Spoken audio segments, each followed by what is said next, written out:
is the National Weather Service Forecast Office in White Lake, Michigan. The preceding signal was a test of the public warning alarm system for NOAA, All Hazards radio station, KIH-29.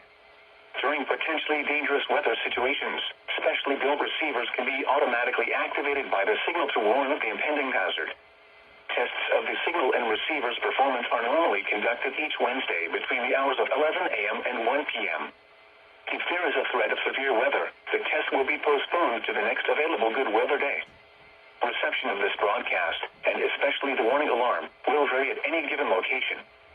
This variability, normally noticeable at greater distances from the transmitter, can occur even though you are using a good quality receiver in good working order.